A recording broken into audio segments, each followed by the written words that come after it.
That's right. You know what time it is, baby. That's right. It's time for the Mindful Warrior podcast. Pretty stoked up, coming in on fire today. With me as always, who am I? I'm Eben Britton. What's up, Eben? How are you, Nate? I'm doing good, man. We're also here with Jed Bauer. What's up, Jed? Hey, everybody. Oh, he's on the mic. Catchphrase. Of course, There we he got is. Gandalf the Great. What's up, Gandy? Gandy. And today our guests, so we talk in this podcast a lot about the intersections of sports and art. And it's hard to transition to anything in life after sports, but I think art is a unique transition. And we got a guy here, a former quarterback who has made the transition to art. He's a painter, and he does a lot of different mediums. And he's kind enough to join us today. Ryan McCann, what's up, man? How you doing? Ow! Hey, brother. Welcome. Thank you for welcoming me into this space and to the podcast. This is awesome. Yeah, it's awesome to have you, man. Is this number 25, Jed? Yeah. Number 25. Episode 25. Yeah, scoot on up to that mic, man. Get on. What was your number in college at UCLA? I was number 4. Okay. Ooh. A great number. Yeah. What? Great number. Did that have meaning for you?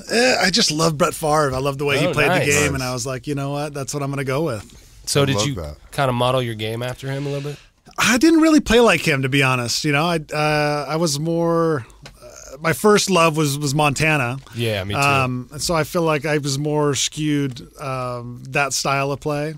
You know, decent athlete, but not super fast and not the greatest arm, but could get it done. But had the smarts to Make dissect plays. to dissect a really difficult playbook oftentimes. Yeah. And conceptualize that. You were a Niner fan growing up? Yeah, my dad was from the Bay Area, so I grew up, nice. diehard Nice. Niners. So was I. I was Okay. Joe Montana, Jerry Rice all Yep. day. Oh, we had a good as The kids. 80s? you know, Yeah, the 80s man, and killed 90s it. even were great Yeah? too. Yeah. That was a golden age of football. Yeah, I mean, we could have been Browns fans, you know. Yeah. Holy shit. They didn't know at the time what it was doing to the brain of the football player back then. So it was like this blissful ignorance Yeah. where everything was magical. Did you start playing in high school or before that? I played before that. I played Pop Warner, and Quarterback the whole time? Started as a running back, There you and go. then Dad's like, if you're going to play, you're going to be a quarterback. And I said, okay, let's do it. You know, Right. so we started throwing the ball around, and there we go. Was he your coach? Wow. No, but my dad was an actor, so he had a lot of free time, and so we were able to, always have someone to throw the ball to. So we spent a lot of many hours, playing catch. So this is what, 8 years old you started? Probably, Eight, I'd say 8, 9 years old. somewhere around there. I don't think he really wanted me to play. It was I think a buddy of mine came home with the uniforms, and I was kind of stoked on that. And so So you wanted to play. You were yeah, it I was kind a of pushed dream. it. Yeah. I feel like when you were watching the 49ers of that era, it was hard not to want to do that. Yeah, sure. To want to be that. Like that's what I wanted too, man. Yeah. I was out in the street, we were playing catch, and I was touchdown, Jerry Rice, 49ers, Oh yeah. Oh, but it was beautiful. Were you, so at around 8 or 9 when we started playing football, were you also interested in art back then? Not at that point, I don't think. I think the art stuff, my first kind of memory of like, oh, this is interesting, was in middle school. There was a kid sitting next to me who was just drawing from memory or from, without looking at anything. And it was like this intricate, like fantastic drawing. I was like, wow, like how does he do that? Like what's, that's, I can't, so then I just started drawing because I liked it and was interested by it. And then in high school, I kind of took it a little more serious, made sure I was in art classes. And the only advice that I really got from the teacher was, draw exactly what you see. And so, okay. And so I had this picture of Mother Teresa, and I drew it just exactly as it was, because that's what she said. Just draw exactly what you see. If this line is this far away, draw it this far away. So I did it, and then I showed my parents, and they were like, they said, not everybody can do that. I didn't know that. I thought like, yeah, you just draw it how it is. That's, it's easy. Yeah, that's very. And they're like, no, not everybody can do that. So I was like, okay, I guess that's cool. I have a at least a draftsmanship talent. That doesn't necessarily make you an artist, but it makes you, at least is the beginning of that. Right. You have the technical, Very cool. you have the technical foundation in your mind, I guess. Right. And then it's about passion. Mm-hmm. And so you were. Can I say something on that? Yeah, yeah. I think that's really a fantastic, strength to have. But I think a lot of football players share that, because very much of like, see what you're doing on film and then go out and do it, physically. Like the transfer of, experiencing something, seeing how it's supposed to be done, or, draw what you see, and then being able to apply that. I think that's very much like an athlete or an elite athlete's strength, something like that. Mm-hmm. I think there's also like athletes that can see the play and watch it on film and conceptualize it and be like, okay, I get that. I felt like on the sports field, I was more somebody that needed to rep it. Yeah. Well, a lot of quarterbacks are that way.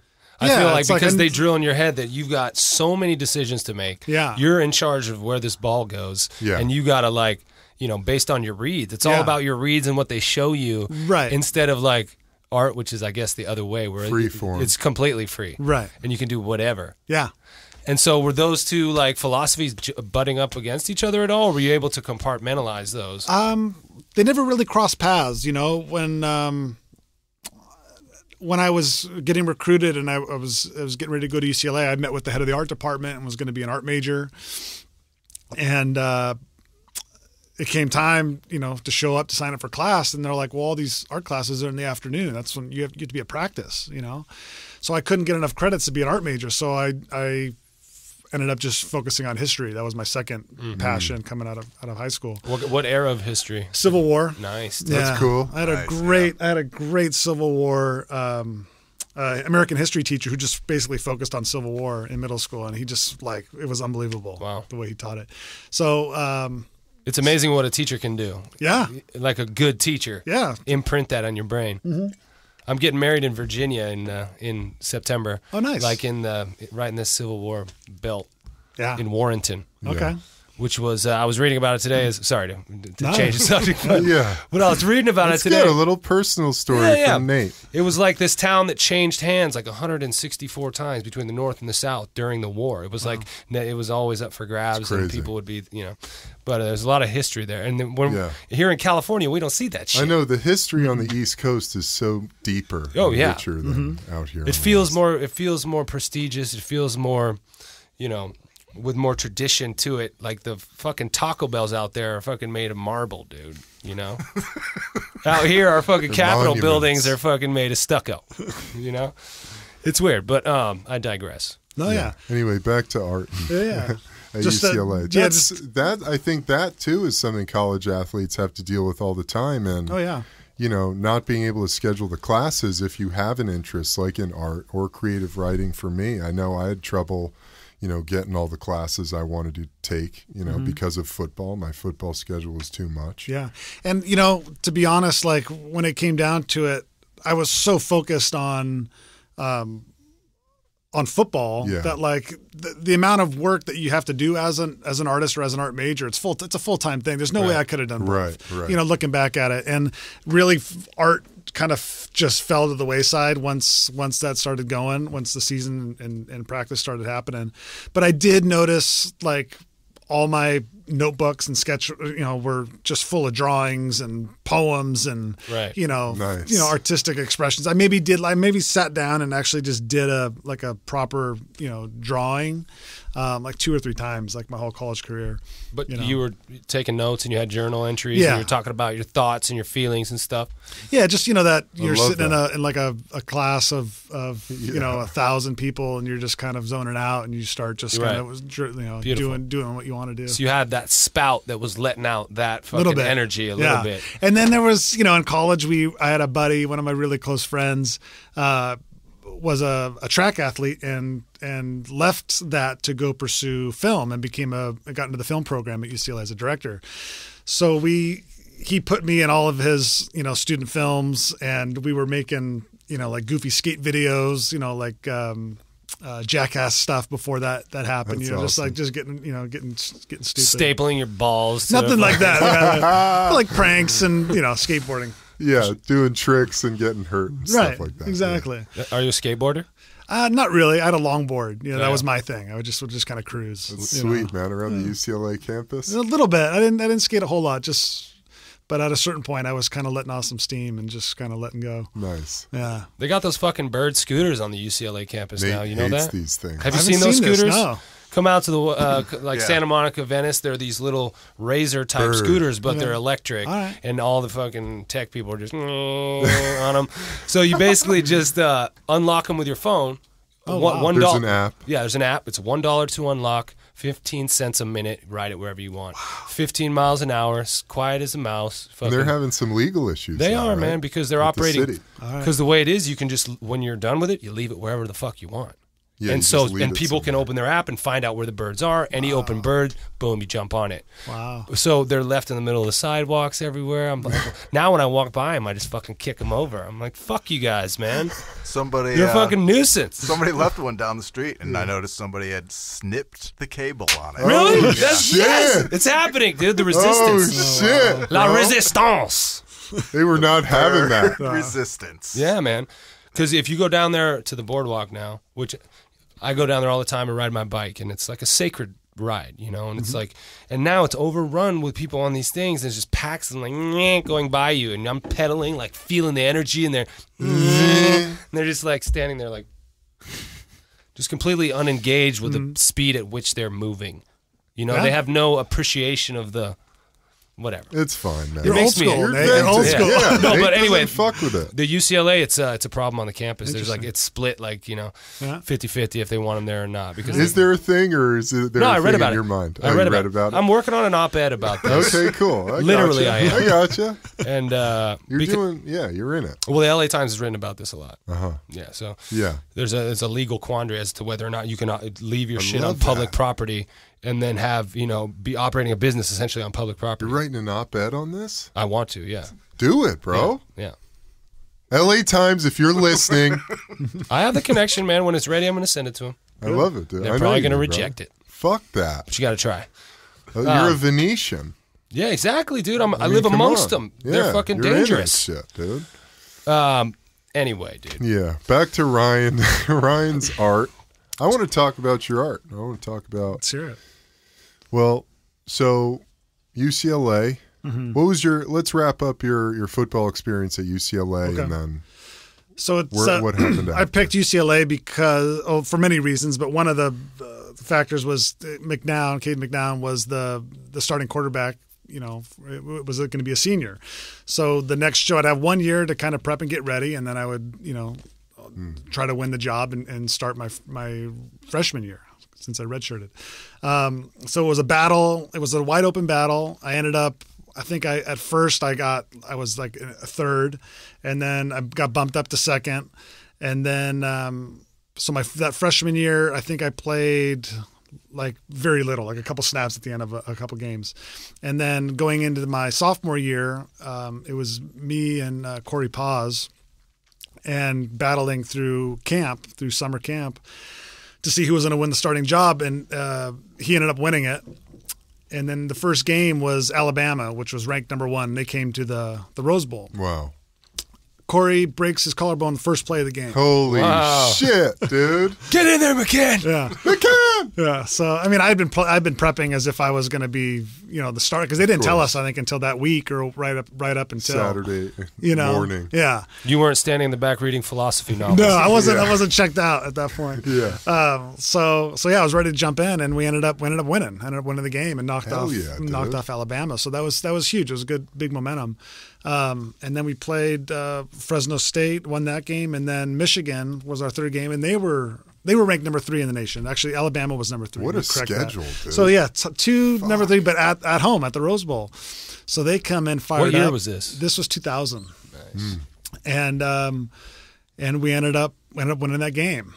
And I had a rough first half, but ended up having a really fantastic second half where it was, when they talk about the zone, it's like there's moments and plays that I can specifically remember where it was like that zone feeling where it's like I couldn't miss, I couldn't do anything wrong, Amazing. And it was just, it was special. That was probably the highlight of my football career was that game. Amazing. Because the next game was Oregon.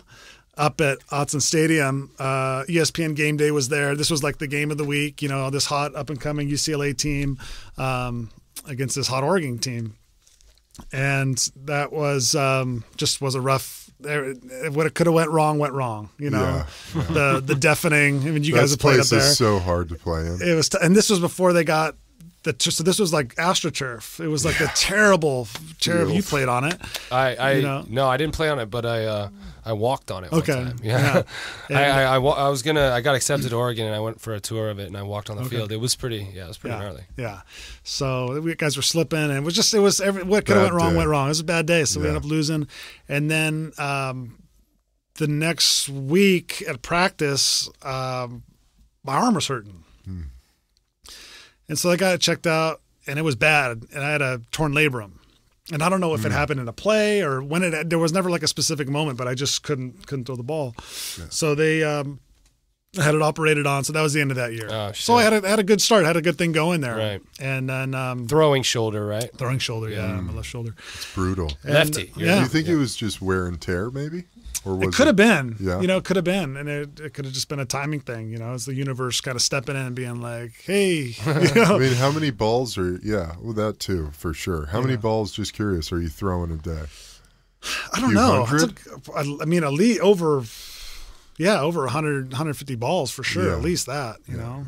And if your adrenaline's going in the games, you're really whipping it. Yeah, you're not feeling it at the time. Right. You may have just fucking stretched that thing out like a rubber band. And then and I think at that point, Corey's shoulder had healed, so I think he was ready to come. So he kind of stepped in, or I believe, from what I remember. So this is like almost 20 years ago. Corey No, you're not that old, man. How old are you? Oh, yeah, I guess so. 20 almost, years. Yeah.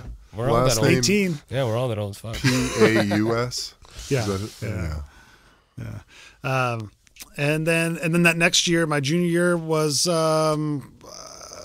I would start one game, not start the next game, and the coach was kind of doing this kind of thing. You play, you don't play, you play, you don't. Yeah. Were you having any communication with like boosters and like, jock sniffers and stuff at this time, especially after you won those couple games and were like the hot young thing where people like, hey, come this way, come to this party here, have this envelope?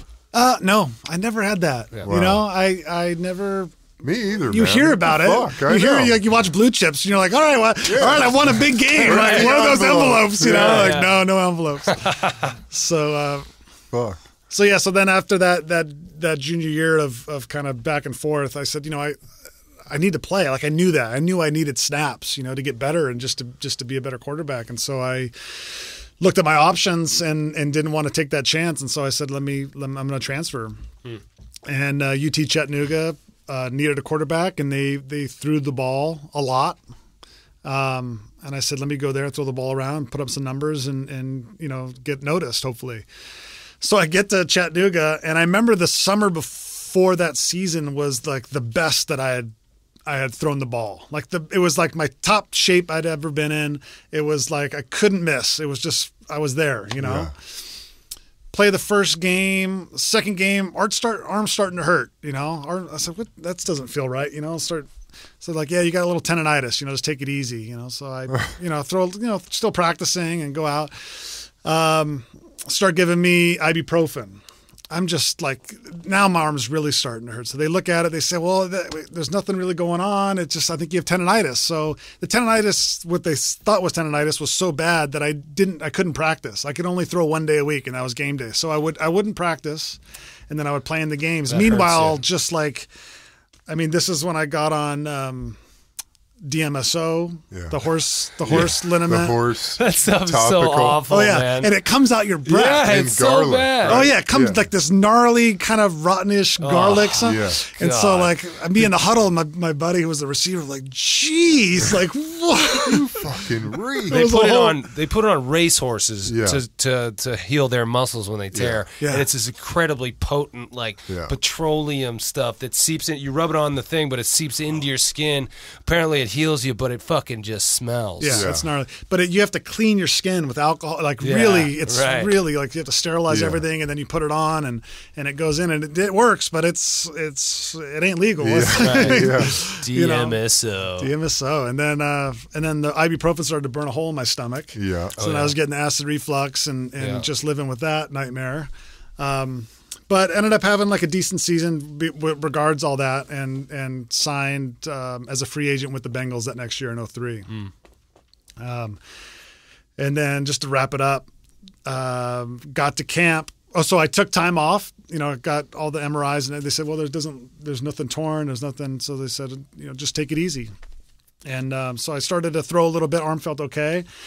Got to camp, I think it was in April, and started throwing the ball around. Day 1, good. Day 2, pretty good. Day 3, I was starting to really hurt. I could like barely lift my arm up, kind of thing. So on goes, I'm in my hotel room, on goes the DMSO, So ibuprofens. It's such a shitty feeling. When you're just desperately holding on at the end of it, your body's falling apart. You're sitting in your hotel room. I was just convincing myself like I'm okay.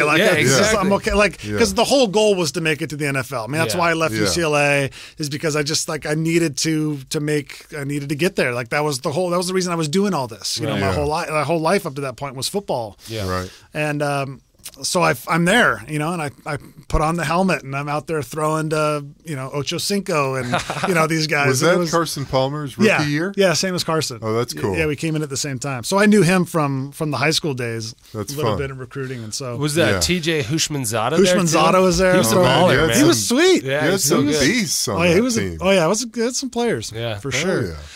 And I remember coming out to practice that next day, and we're walking out, and John Kitna was the starter. And I said, John, your arm ever hurt? And he's like, no, why? He's like, does yours? And I'm like, yeah. He's like, man, don't tell anybody. Wow. That was his response. Don't tell anybody. I remember that, too. Because he'd been in the league quite a while at that point. Yeah. For sure. And so I get out to practice, and we're doing a drill, and Ken Zampese was the quarterback coach, and we're doing a drill, maybe like 15, 20-yard pass. He's like, so I'm throwing it. He's like, you can go ahead and zip it in there, Ryan. He's like, you don't have to hold back. And then I tried, to let, I'm like, all right, look, if I'm here, let's do it. Fun. And it just felt like somebody just stabbed a knife in the back of my arm. It was so bad. Oh my God. And so I'm like, Coach, I finally had to tell him. And I was like, he's like, all right, no worries. He's like, it's all right. It's all good. He's like, we'll just get you checked out, tomorrow. And so the next day we're in the weight room, and I get called in thinking I'm going to the doctor, take me right to the whoever's office it was, and I'm like, all right, man, you're out of here. Damn. Really? Did they give you a fucking wow. Not in such nice words. Did they give you an injury settlement? No, they said you knew about this, you knew you had this injury, and I oh wow. It was they played that shit? They played it was, I think it was like a $3,000 signing bonus, Right. And I don't even think I ever got that. What? It was like. So was this in minicamp? Did that happen? Yeah. Yeah. Yeah, right off the bat. Wow. But they do a physical prior to it. Yeah, everything was clear. That? Oh yeah, everything was fine. I mean, you could have took them, dude. You could have took them to the bank. You probably could have. Yeah, I don't know. I mean, too late now because they fuck us over, But they're not supposed to cut you when you're hurt. And wow. Yeah, and if you pass that physical, and then they got to cut you while you're hurt, you can negotiate some kind of severance that takes into account how many weeks how long it would take to heal. That's how much they have to pay you for. Oh wow! So since it was in minicamp, yeah. you wouldn't have a lot of leverage because it might take you 3 months to heal, and then it still would be prior to regular season. So they might just have to pay you like $5,000, which would cover training camp, and minicamps and shit. But anyway, Jesus fuck them. Christ. But yeah, they cut guys when they're hurt all the time. I'm just thinking about letting that wash over me. That idea. You've got this kid in there. Yeah. Who's realized his dream and his fucking arm is just shot and he doesn't know what to do, and you're fucking ripping his ass that he knew about the injury and that's why they're cutting him? Yeah. It was emotional, man. It was like they fucking kidding me. Yeah, dude. They came at me hard, and it was hard to handle because I was like, I'm sure, I told you guys that was how it went. Yeah, and then I remember seeing Coach Lewis in the hallway as I was leaving, and he was like, "What's going on?" And he couldn't have been nicer. He was like so concerned and like so confused of what was happening. But I remember just that drive. I got in some like PA's car, this like old 84 like Oldsmobile with that like red velvet cloth fabric. You remember those? Oh, yeah. Might as well be a fucking I remember hearse. just I remember just it's a hearse, sitting there and just watching Cincinnati go by as I'm heading to the airport. Like, what the fuck just happened? What happened? Yeah. I was in practice like a day ago. Yeah.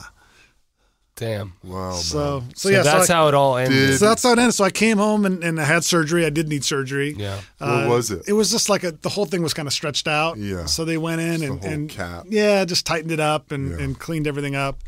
And so I started working out again. I was like, okay, let's keep going. The arm's not done. Let's keep going. So I had some workouts set up. I think I had one with like the 49ers set up, and I was training for that. And I remember I was out throwing with a buddy, and I sat down and was like, I don't think I want to do this anymore. It was that moment, it was like the whole goal was to make it to the NFL. I had made it. I'd put on the fucking helmet and I threw the ball around with these guys, called some plays. And there was I felt like I was enough. Like I didn't need to prove anything. I think I enjoyed this sport. I enjoyed the game, but I don't think I had a passion for it. Yeah. When you look at somebody like Brett Favre, like that's passion for the game, and I knew I didn't have that, and I was like, if I don't have that, like, what am I doing? And it's like, okay, maybe I should just hang in there and try to make a one paycheck and just get a little bit of something out of this. But yeah, I just was like, I'm done. Yeah. And it was tough. The hardest part, I think, was telling my dad, because he was as invested in this thing as I was, at this point, Yeah. And there was just other things I wanted to pursue. I didn't know exactly what they were, but I knew there was a life. There was a life out there that I just wanted to go start, and I love football for what it gave me. Hate it for what it gave me as well, in terms of how my back is and concussions that I suffered. But I wouldn't change anything. I'd still do what I did. Wow. No.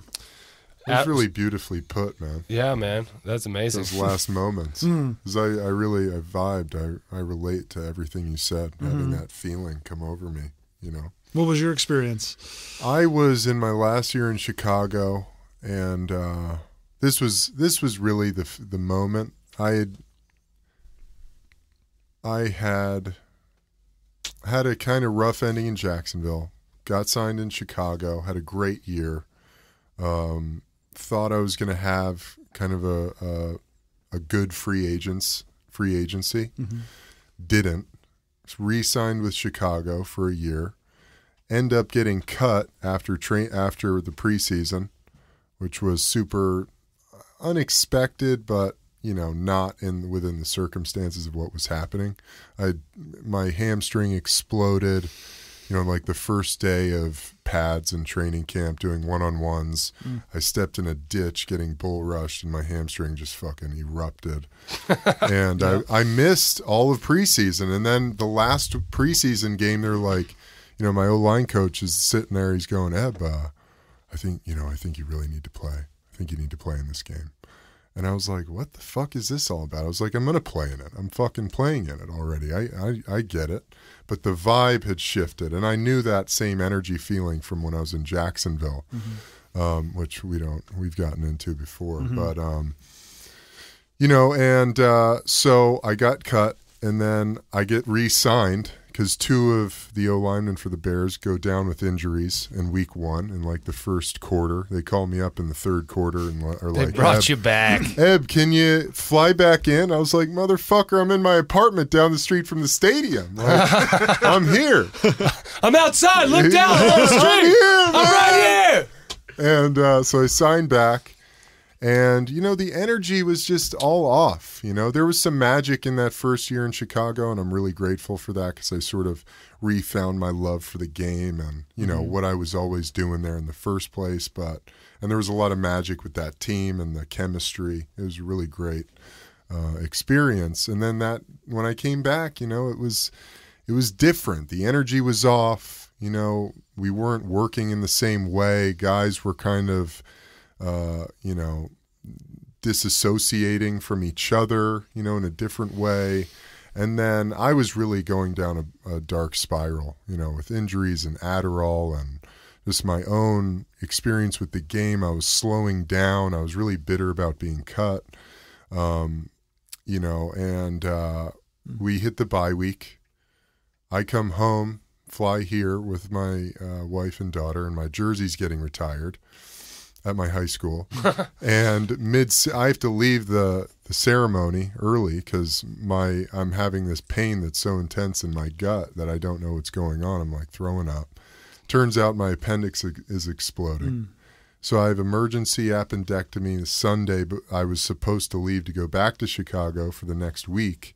End up in a hospital in LA for 5 days. Come back, and I get back to the facility, and I've lost like 30 pounds, 40 pounds. Wow.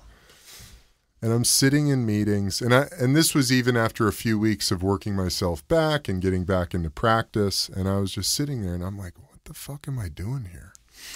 You know, I was like, I'm just like so beat to shit, and like nobody gives a fuck, and I don't want to fuck this guy up anymore. You know, right? Like playing O-line and D-line, it's all about who can fuck each other up the best. Yeah, you know, that's what it is. It's a fist fight every single day, 100 times a day, and you have to gear your mind up for that. Yeah. And there was a time, man, I had a fucking bloodthirst. You know, I wanted to kill people. I wanted to fucking let my rage out on the field, and that's why I loved it. But when that was gone, I was like, I can't do it. You know, and that season ended, and I got hit with this 4-game suspension for taking Ritalin instead of Adderall, and then, you know, it was really like the universe going, here, brother.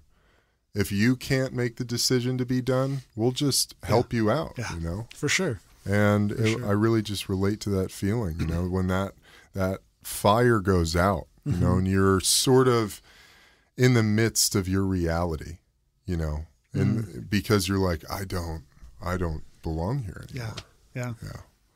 It took fucking me a long time to realize that, man. It was like, it's that slow burn of an exit, like you were talking about, where you have an injury and then you get it fixed, and then you're like, I'm good now. I can keep going. I fixed the problem.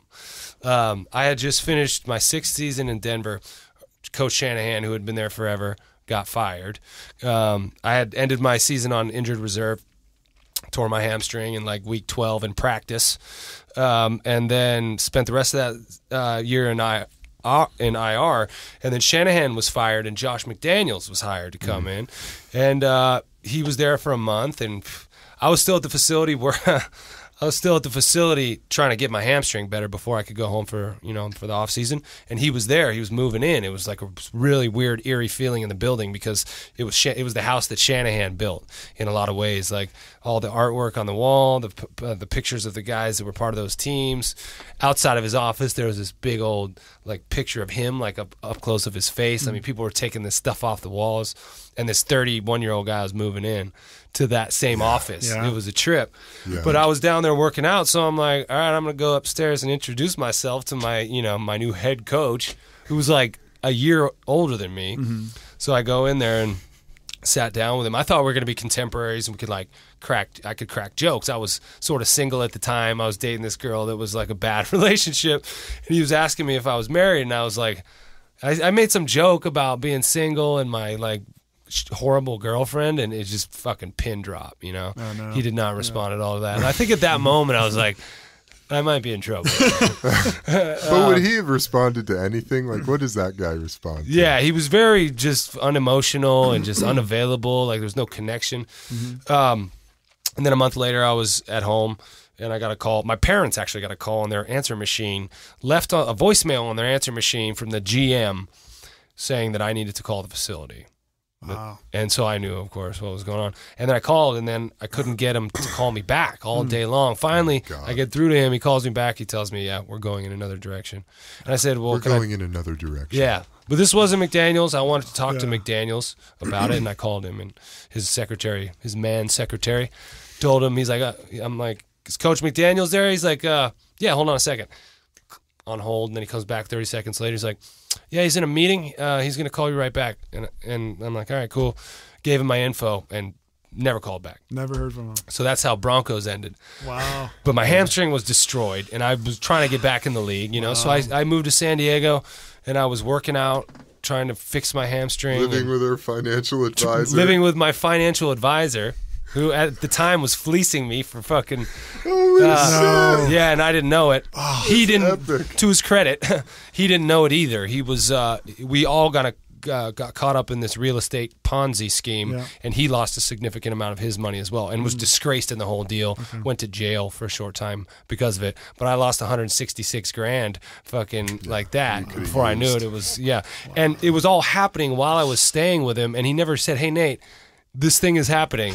You know, my statements were still going to my house in Denver. I didn't fucking know any of it. I was like, football, you know? Sure. I was injecting HGH at the time, trying to heal the thing that would not heal.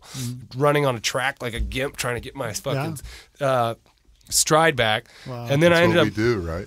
I mean, it's what we did. You know? Whatever it takes. Yeah. Then I fucking get workouts in New Orleans, in Philly, and then in Cleveland.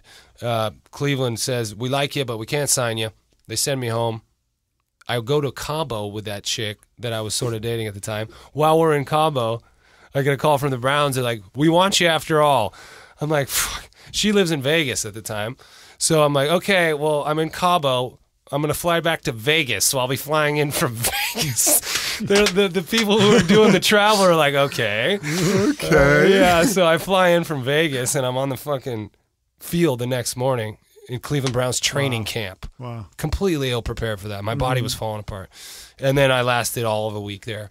And then 1 week later, had the same, like, I walked in the door in the front building, and the Grim Reaper dude, everyone knows who he is. Mm-hmm. Yeah. He was sitting, leaning on the wall, and I'm like, oh, fucking poor guy, whoever he's waiting for, you know, walking in. I've only been here a week. I'm good. And then he fucking perks up off the wall when I walk up. And he's like, Nate, they need to talk to you upstairs. Wow. I was like, holy fuck. Yeah. So went upstairs, talked to GM, and then I had, of course, one of those rides to the airport with an assistant dude, you know, just like so depressing. Yeah. And then I played in the UFL. Okay. You know, you heard of the UFL. For another 2 weeks, and then my hamstring exploded. Right. And then I had the surgery, and then I thought like you did. I fixed it. They're going to want me. It took another 6 months to realize nobody wants you. The season's starting. They're not calling. My agent stopped calling me back. I'm like, fuck. And then I realized, and then I moved on. Yeah. But there was a dark period after that. What happened right after? What did you... Well, I didn't know really what I wanted to do. I mean, I loved to create. I loved to write at the time. And so I knew kind of maybe that was waiting, but I didn't really know how to start that. You know, I would always had football first. That was the one thing that had guided me. And so when that was over, I just started writing, man. I just dived down into it, and just like I had money set on the side. I was single. I was completely free to follow my artistic instinct. Yeah. As dark as it got, right. As isolating as it got. Yeah. So you had a little nest egg after playing a few years. Yeah. You know. Yeah, I did, and that's all gone now. Yeah. But it was there for a while. But at least get you started. You know, to find out what it is you want to do. Yeah, I mean, I tell guys, you're going to spend that money. You know, it's not going to last you for the rest of your life. For most guys, it isn't. So use it to fund your fucking pursuit for your new self. Yeah, you know, spend that time you need to do to learn a new craft. Yeah. Which did you start doing that right after? Yeah. So rewind back to Ryan's moment on the bench. This is not for me anymore. Yeah. Nice. So not for me. And it's like, okay, what do I want to do? I knew I enjoyed acting. I'd been around it my whole life through my dad, and enjoyed that and that process. And you know, that was kind of lingering. And then a bunch of buddies from college got into commercial real estate. And this is like as it was going before that crash. And they were just making tons of money. And I said, oh yeah, that's, money's going to make me happy. Let me go sell real estate. Right. So I go sign up with this boiler room, commercial real estate company where you go in and you cold call 100 people a day. That's like your job, is to go in there and cold call property owners and talk to them about selling their property and building, relationships and getting them to sell their buildings. So I did that. The first year was kind of a learning experience. You were 23 years old at the time? Yeah. Wow. All my buddies were in the same business, so that was kind of, fun to have that. And then on the weekends, we would just like go nuts and party. And like my second year, I sold a couple buildings, to make a little bit of money. And then I was like, well, this fucking sucks. What am I doing here? And I said, you know what? How it happened is interesting, is because I had begun painting at that time. When the painting started was when I had that second surgery. Is when my mom's like, "Well, I have some paints. Why don't you try painting?" And since as I paint with my right hand, my left one was in a sling, so I started creating, and I just fell in love with it. I fell in love with. So you throw with your left and you paint with your right. Yeah. What do you write with? Wow. My right. Wow. So you could do both at the same time. Interesting, man. It was just natural instinct when you picked up a ball, just start throwing with your left. That's what it was. Wow. Interesting. Yeah. That's cool. Yeah. And then alongside with the real estate, I kept up the painting and kept, was always painting, making paintings for my friends. And that's kind of all I really wanted to do. What were you painting at the time? I was doing some, there was like some abstract stuff. I did, I painted like this. My buddy had a Buddha sculpture. So I did like a live painting of that. Stuff that didn't really mean anything. Just like I'm learning how to use these mediums. Was it all instinctual at that point? Were you taking any classes? No classes. Yeah. And I kind of made at that point, I just wasn't taking any classes. And then later on, let's see, get my timeline right here. So I was doing the painting for a little while, and then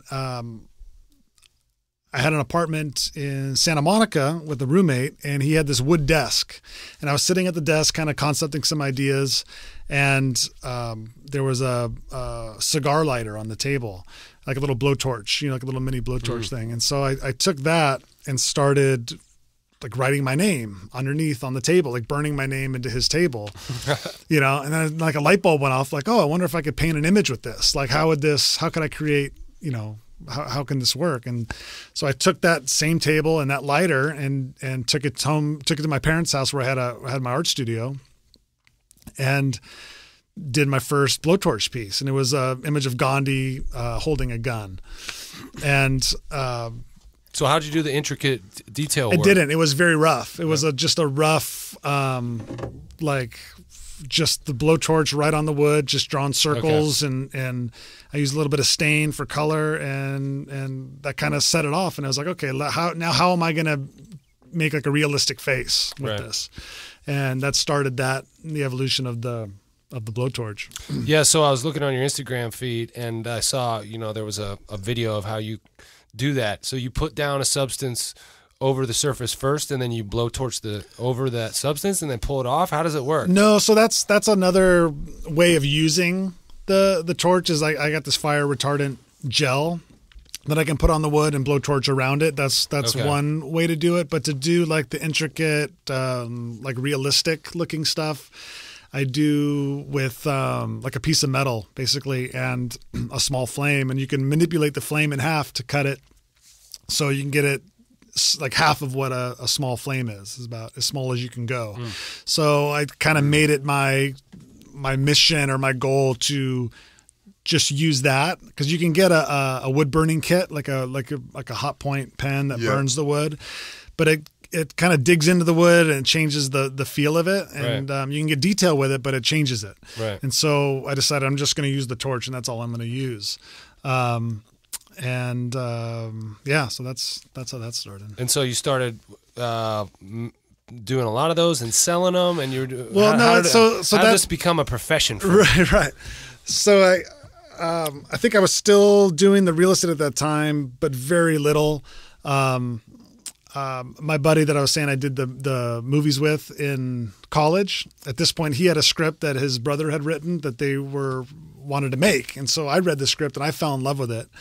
And I took that time at the commercial real estate office to use the phones and the copiers to make copies of this script and call to raise money to make this film. He's like, "Why don't you come on as a producer? And I'll give you can have a role in it, and we'll make this movie, help make this movie." And so that's what I did. And we ended up getting Zach Galifianakis to play the lead and Judy Greer to play his wife in it. And it was a movie called Visioneers.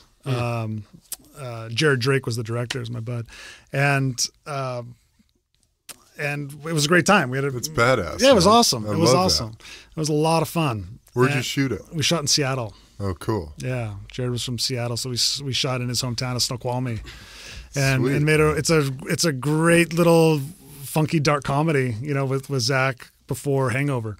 That's so funny. When he was experimenting with his style and stuff. Yeah, he was still, he's still very experimental, but yeah, I mean, he approaches acting in a interesting way of just kind of, more instinctual, you know, and I appreciated that, and I understood that. Yeah, I love that. I've gotten into acting. Okay. Yeah, I love it, man. Nice. It's interesting to hear you talk about how that too. I think because it's such a physical art form. Yeah. That it really calls to us. Yeah. In a special way. Yeah. I gotta go with you. I know, dude. Dude, I'm invite me to the I'm class. sorry, man. I know. I live on the fly, brother. I barely know what I'm doing tomorrow. All right, well, let me come to the fucking class, man. Yeah, next week. Next week, I'm there. All right. Nice. Done. Cool. Yeah, no, but I love the art form, man. It's great. It really is. It's fantastic. So during that time of the real estate, at night I would be going to acting class because I'm like, if I'm going to do this, I'm going to take this serious. That's cool. Let's learn how to do it. So I started with Ivana Chubbuck, who's in Hollywood, and then moved over to Edgemar Center for the Arts with Michelle Danner and studied there for a couple of years. And so I was so at that point I'd quit. We'd made the movie. I'd quit commercial real estate, and I made it my goal to be an artist and an actor. I'm like, could you pick two worst things to make a living with? Right. I'm an artist, and my day job is I'm an actor. Right, and so I struggled for a couple of years acting. I didn't book any commercials until I did, and then it kind of. So those 2 years, there was a moment I have to mention just because you guys might get a kick out of it. I was delivering pizza and catering and just doing anything just to pay the bills, just to live and have be able to make art and be open to audition. And I was catering an event at the Natural History Museum, and I remember standing there with a plate of tuna tartare looking out the window of the Natural History Museum at the Coliseum, which is where I had my first start, which was in 99 against SC. It was the SC UCLA game, and that was my first collegiate start. And looking at that stadium where I had so many memories just as a kid going to those games and then to have played in that game. And now I'm looking at that mausoleum like holding tuna tartare and like, what went wrong?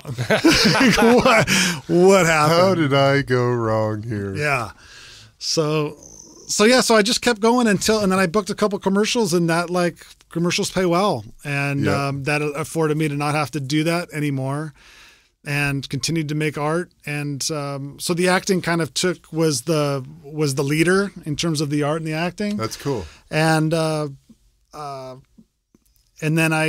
then the art started to pick up. So as of late, about 3 years ago, I stopped doing the television work, stopped doing the theatrical, and just focused on the commercials because the theatrical was taking up a lot of time auditioning because you have to learn, 7 pages of dialogue. That's what I was going to say. So there's a distinction between the way you're even training when you're doing commercials versus television and it's not film? Much. I mean, there's some specific things that you would do differently, I think, but at the core of it, you're still acting. Right. There's different little things that can help you book jobs, but the audition process is much different. The commercials, you rarely have to learn dialogue. Yeah, it's just a look and I'm fortunate that I do have a commercial look, so I'm successful at that. But because the art started to take off, and so now I'm at that point I'm missing the acting a little bit, the theatrical side. Come to class too, bro. Where you at? I go to Zach Barnett's studios on La Brea and 3rd. Okay. And my aunt is actually the teacher. She's a pretty awesome acting coach. She does, so she teaches classes there. And see, maybe this is the universe. Dude, okay, it's time. Now you have some boys to go and fuck yeah, man, and get back in it. Yeah, yeah, for sure. She would love it. I mean, I've told her I was trying to get Nate to come, so okay, she'd love to have us. Okay, cool. Yeah. I try to go every week. Today I missed it, but I go every Wednesday, guys. So all right. What time on Wednesdays? It's 1 to 4. Cool. 1 to 4. I could do that. Nice. Yeah, and there's a little green light meditation, little relaxation technique, and she's all about Stanislavski. Okay, sure. You know, so What does that mean? that means, you know, bringing yourself into the character. Like, you know, you start with yourself, with you as a human being, and much, you know, you follow your instincts and your impulses, and let that feed the character rather than trying to imagine, you know, who this character is and then play that. Right. You know, play yourself, be yourself, let yourself sort of breathe the life into the character. Nice. Yeah. So I think it's very natural for, you know, athletes. It's vital. I think that's a really good exercise for athletes too, because when you're playing football, yeah, you are breathing your own life into that character that you're doing, but you're also subservient to a lot of archaic rules and language that you have to speak and these cliches you have to talk in when people talk to you about football and what you're doing. You talk a certain way, and you might not really feel that way. You know, you got to answer shit to the media, and you don't really think that. You know, they're like, how amazing was it when you scored that touchdown in the fourth quarter? Or how bad was it when you threw that interception? You're like, fuck. I mean, how big of a waste of time are those interviews? Yeah. It's like, has anybody ever said anything? I know. That's like, oh, wow, that was Never. It's like these same bullshit things. It's like, exactly. They just want you to agree with them, whatever thing they thought was awesome or horrible. They just want you to say, how horrible was it when that bad thing happened? Right. And you go, really bad. I mean, oh, gosh, that was bad. And they're like, going, how great was it when that thing happened? You're like, so great. All right, well, thanks. It was the team. Yeah. Which So art is not about holding up those conventions. It's about blazing your own path. And so, at what point I love that. were you able to start selling your work? So the art started. And how did you do that? So for the artists at home, I mean, did you use social media? There was no social media at the time. I think Facebook. I think I just got on Facebook at that time, and. God, when did I start? Who did I show with first? I think I put together a show with some other artists, and that was like my first show. And I put together a really good body of work. I was really proud of it. It was big. It was a blowtorch. It was painted. I was really pushing myself, and ended up like nothing sold from that show because it wasn't like a gallery. It was just like our own thing. We just put on just to show what we were working on. And then when I finally got some of that work into some gallerists' hands, and they took it to some art fairs, and so I think half of that series ended up selling over time. And then I just kept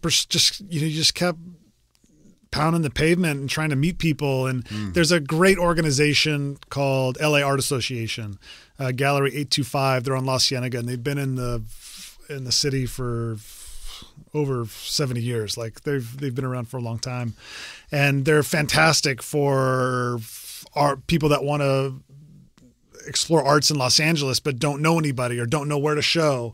And it's kind of a big co-op, and they have lots of group shows, so you can be submitting. And I remember the first time I tried to get into the LA Art Association, I got denied. And I was like, damn, okay, let's go back and back to the drawing board and start getting better at at making stuff. And then I started to really explore art and understand. I really remember like just diving into the internet and teaching myself art history. And I would find artists that I liked, and I would just study them and learn what they did and their whole history and their past and their career trajectory. And then was obsessed with museums. And anytime I would travel, I would go to the local museum and just kind of immerse myself in art. Self-made. I love that. Yeah. I love that. And who were some of your favorite artists? I loved, like John Baldessari's probably one of my favorites for sure. Ed Ruscha. Amazing. I work a lot with text, so Ed's amazing. Yeah, they're really, really good. So, those guys inspired me coming out the gate and still do to this day. Very cool. Yeah. And so what's your process like on a day when you're trying to create? Do you have a kind of a ritual there?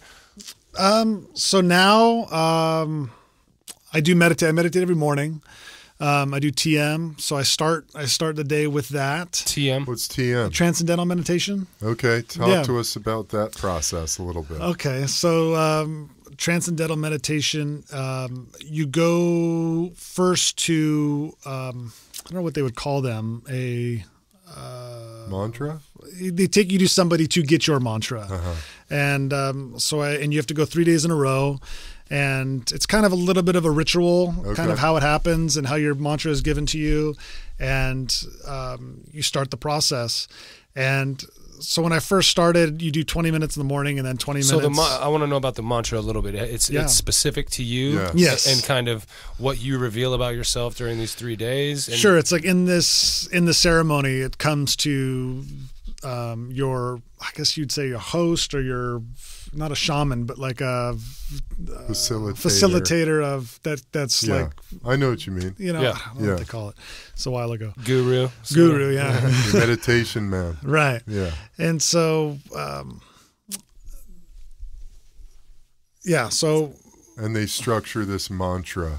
Right, so they give you a mantra to work in your meditation. And essentially, that's a sentence or a phrase. Yeah, a phrase, or it could be something that you just say to yourself silently, and you focus on that in your breath, and see what happens. Okay. So I was doing that. So what does happen?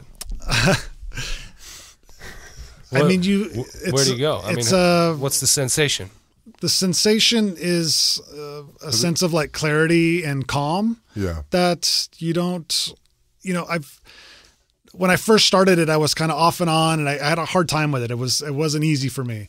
And it wasn't up until probably say 5 months ago where I haven't missed a day in 5 months. That's amazing. And I can tell you I'm different. Like I'm definitely much more centered, and calm. But I got to get back to before I started TM, the thing that got me interested or into meditation was breath work. I don't know if you guys gotten into that world? A little bit, yeah, for sure. So I got a buddy of mine went through a traumatic experience, and he was met up one day, and he's like, I've been doing this breath work. You should come check it out. And so I come to this class, and it's a pranayama breath. So you lay in shavasana and you do this 3-part breath into the belly, into the chest. Shavasana is laying on your back with your arm, with your hands up. At the end of a yoga pose. Right. So you lay on your, just laying down basically. Yeah. And you do this 3-part breath, and you breathe for about 20 minutes. There was music, and then you go into and the breathing is difficult. It's hard to do this active, you kind of really have to push yourself and do it. What's difficult about it? It's just hard to you don't want to, you start to feel a little woozy, you start to feel a little sick. Are you holding your breath? No, you're not holding. You're taking in a lot of oxygen. So you're breathing into your belly. So it's like deep and expanding. So you're expanding your belly, move it to the chest, expand the chest, and then out through the mouth, all through the mouth. And my first experience doing that, and then you go into this rest breath, and I went on this like magical psychedelic journey. I had this ball of energy. I remember so specifically just bouncing all through my body. Wow. And I remember waking up out of this after, I think it was probably like 45 minutes or 40 minutes or so, and was like, what the fuck was that? What just happened? Never experienced anything like that in my life. And I consider myself like a spiritual person. I was raised Catholic, and went to church through college. And then after that, I kind of was searching for something else, what else is out there? And when I found this, I was like, this is what I've been looking for. I'm like, this this breath work is, what is this? So I kept going just to do it. And then there's a teacher, David Elliott, who teaches it, teacher training. And so I went to teacher training and learned how to facilitate this breath work, and have since then gone to multiple teacher trainings and have able to take other people through this experience. So it's something that they use it a lot for addiction. Yeah. For addicts. I think military. I know you guys had that conversation. Yeah. They use it for that. And it's extremely powerful. And it's something that I definitely have fallen off a little bit because I've just been focusing on the TM, and it's hard to do the breath work by yourself. It's nice to have somebody. So you don't do the breath work while you're in TM. Those are two separate things. Yes. Yeah, it's two separate meditations. Got it. Yeah. Amazing. Dude. Yeah. So then did you just kind of, move into the TM because it's a little more manageable? More manageable. It was more of like a daily practice. Yeah. You can make the breathwork a daily practice. I was struggled with it a little bit. I was better with a teacher, but so the TM is something that I kind of just grabbed onto and have found it's really helpful. Yeah, no, it's amazing. Yeah. I meditate every day. Usually, I'm getting twice a day. Nice. Lately, and it's just. Like you're saying, man, I don't think I'm the same. I'm not even the same guy I was when I left the league or a year ago. Yeah. Yeah. Meditating every day. It's just like you're so much more in the flow of life and are able to handle feelings and shit and difficulties, whatever it might be. You're just so much more flexible. There's an awareness and a consciousness that I never even could have dreamed of because you don't even know. Yeah. Like when I was in college or my early 20s, it was like zero consciousness. It was like I was a good person, but like it was so far from what I am now. Right. And it's like I'm changing exponentially, the more I do this, and it's a trip. And so as that side of you improves, so does the artist and so does the work you're creating. For sure. Yeah. For sure. I think my work is definitely evolving and changing, but it's this, there's a freedom that it gives you. And it's another reason why I kind of miss doing the acting, which is probably why you'll see me on Wednesday. Yeah. is because I feel like I have so much more to offer now than when I started, because I was just a kid trying to learn how to do this stuff. And now that I have that base, that technique, now I can apply this groundedness that I never had before is exciting. Yeah. It's really cool. And fuck, man.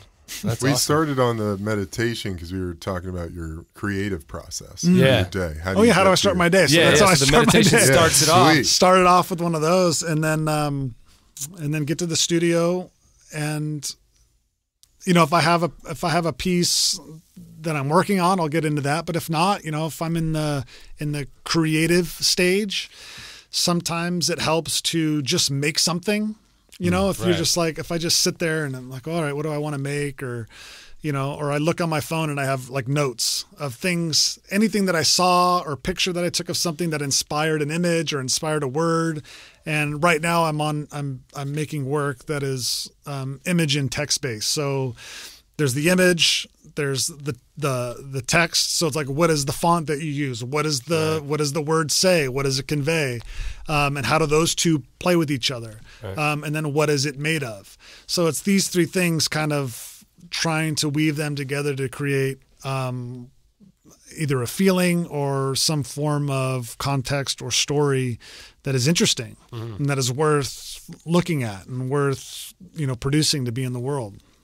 And do you have to go actively shut out the world and shut yourself into the studio? Yeah, it helps. It helps when I put my phone on silent. Cut the phone, cut the internet shit out. Yeah. You listen to David Lynch said it the best, saying it takes 4 hours to get 1 hour of painting done in. Like 4 hours to get 1 good hour of painting. Sure. Right. Because you need to settle it down, you can't have the phone ringing. You can't be doing that. You just have to turn it off and just get in it, and nothing may happen for a while. And then all of a sudden you're in it, but it's only about, like an hour out of that. Right. I find writing to be the same way. Yeah. Very similar process. A lot of my process is just like clicking around the internet for a while to kind of get all that out of my mind, and then I start closing the windows, and then I open this document that I'm just tapping away, just similar to you, try something that you made notes on or some observation. It's just like a little creation, something to get it started, get the words flowing, right. A poem or whatever it might be. Right. Sometimes I go to coffee shops and describe somebody I'm seeing in front of me, strangers, which is a pretty good exercise as a writer to describing characters and stuff like that. Yeah, man, the phones, you got to get them out of. Yeah, get it out, and just if you're not inspired by anything, because once it hits you, you're just on the train. You just go. You just ride that, and then when you finish the piece, and then it's done, and if you don't have anything lined up, then you're in that kind of zone of like, oh, I'm uninspired, or I've got writer's block, or and that's when you just have to. Paul Haggis talked about it, writing wise. He's like, he would just sit down and make himself write. He would just write, no matter if it was good or bad. You just sit down and write. Rusche talked about it. Chuck Close says, inspirations for amateurs. The rest of us just go to work. Just get to work. Go there and start making shit. And then something will happen. And then once it does, then you're good for a little bit. Yeah. And that's similar to sports. Some days you feel like shit. You don't want to go out there, and you got practice. You go out there, you push through it, and sometimes you have these awesome days. And you continue to improve. And so, yeah, man. What a pod. Yeah, fucking A, Holy dude. shit, dude. Ryan, is there anything you want to plug or talk about before we close it out? You got anywhere that people can look at your work and maybe purchase it or drop you a line? Anything you want them to see? Yeah, I'm. Instagram is Ryan McCann Art. Or Ryan McCann Art is the and that's handle. 2 C's, 2 N's. 2 C's, 2 N's. Right. Oh. Thank you. So the art's there. Ryan McCann Art, same.com is the website. You can go there and reach out if there's anything you see on there. And also I'm showing now with Axiom Contemporary. They're on Main Street in Santa Monica. Nice. So they're building out their space and hopefully be doing a show there later this year. And then they're taking work to all the art fairs. So it's been a fun journey with them so far. So we hope to keep going. Awesome. It's been a fun journey here today, man. Cool. Yeah, it has. Yeah, thanks for coming on and sharing your story with us and your wisdom. It was really cool. Awesome. Thanks, guys. I appreciate it. Yeah, loved it, man. Thank you. If you guys want to drop us a line out there, Mindful Warrior Podcast on Instagram, at Mindful Warrior Podcast, right? At Mindful Warrior Podcast. And at Mindful Pod on Twitter. Facebook shit, you know what's up. Mindful Warrior But we Podcast. do like hearing from you guys. If you want to write us on any of these mediums and let us know what you think of what we're doing, if you want us to talk about anything, share your stories with us. We're doing it for all of us to form this community to find out what it really means to be a mindful warrior. That's what we aspire to be. Shoot us an email at info@mindfulwarriorpodcast.com. No, Mindful Warrior Podcast at Gmail. Oh, okay. Mindful Warrior Podcast at Gmail. Info at Mindful Warrior Podcast. @.com backslash. Oh, backslash. Anyway, Point is, we love hearing from you guys. Yeah, you know what it is, guys. So that was episode number 25 with Ryan McCann. We'll see you guys next week for 26 on the Mindful Warrior. Peace.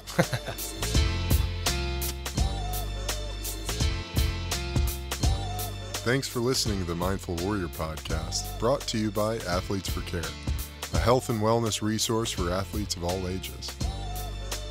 Don't miss out on Nate's books, Slow Getting Up and Fantasy Man,